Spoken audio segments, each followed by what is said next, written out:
We interact with AI pretty much every day now, and when it makes a mistake, it's often quick to apologize.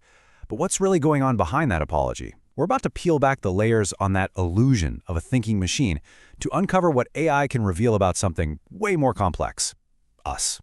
So take a look at this. It's a really famous painting from 1929 by the artist René Magritte. He paints this perfect picture of a pipe, and then right underneath, he writes, "This is not a pipe." And you kind of go, huh? But his point was simple, yet so profound. A representation of a thing is not the thing itself. I mean, you can't stuff tobacco in this painting, right? It's an image, an echo. And this idea, it's the perfect place for us to start. And that's the connection. Just like Magritte's painting, a large language model gives us this stunningly convincing representation. It really looks like it's thinking, it reads like it understands, but it is not a mind. This quote absolutely nails it. AI models are like linguistic painters. They aren't actually thinking, they're creating a picture of what thinking looks like to us. And their palette, their paint, it's all the human writing and thought we've trained them on. Think about this for a second. You've seen those videos of a dog that looks super guilty after tearing up a pillow, right?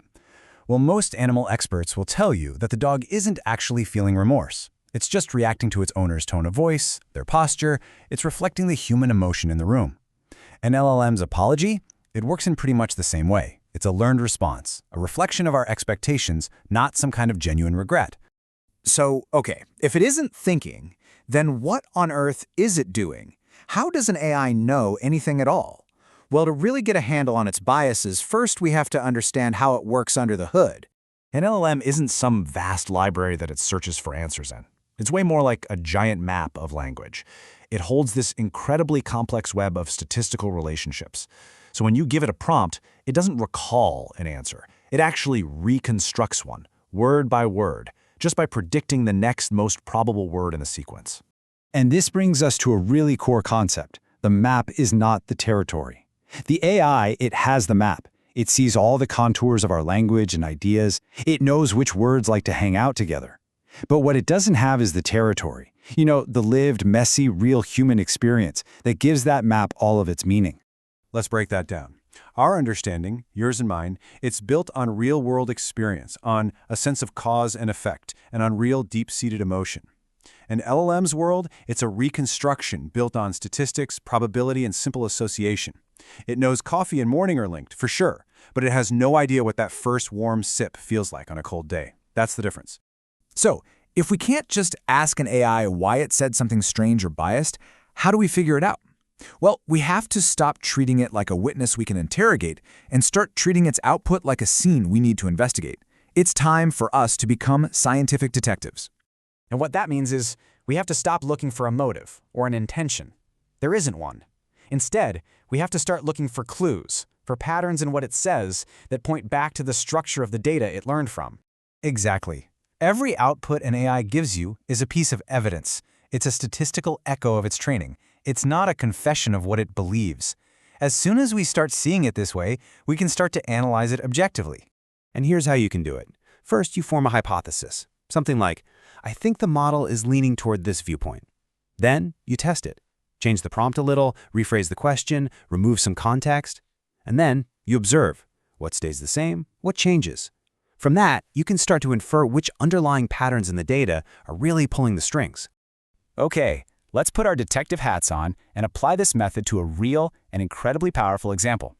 We're going to investigate how an AI inherits not just what we say, but also what we don't say.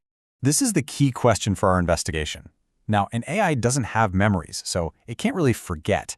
But it can be built on a body of knowledge that has these massive gaping holes in it. And a lot of the time, those holes are there for a reason. An AI isn't being malicious or trying to hide something. It's simply replaying the version of history it was given. If our collective texts, our history books, our archives, if they're silent on a topic, then the AI inherits that silence. Let's take the Tulsa Race Massacre of 1921. For decades, this event was actively suppressed. It was scrubbed from history books and public archives. So when early AI models were trained on that body of text, they knew very little about it. The statistical connections in the model were weak because the connections in our own historical records were weak, on purpose. So here's the bottom line on why this happens. The model is just a reflection of its training data. If a topic is ignored in that data, the model inherits that blind spot. The AI didn't create the omission, it exposed it. The blank spots on the AI's map show us exactly where our own mapmakers chose not to draw. And this brings us to a really powerful shift in how we see things. We might start by seeing AI as a mirror, but if we look closer, with that detective's eye, it becomes something much, much more revealing.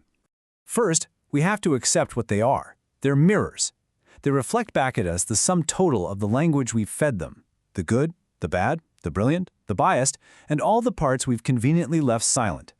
But when we apply that scientific method, when we start to probe and test and observe, that mirror turns into a microscope. It lets us zoom right in on the hidden assumptions, the subtle biases, and the forgotten histories that are encoded in our own culture. It shows us the fine print of our collective consciousness. This is the final idea to leave you with.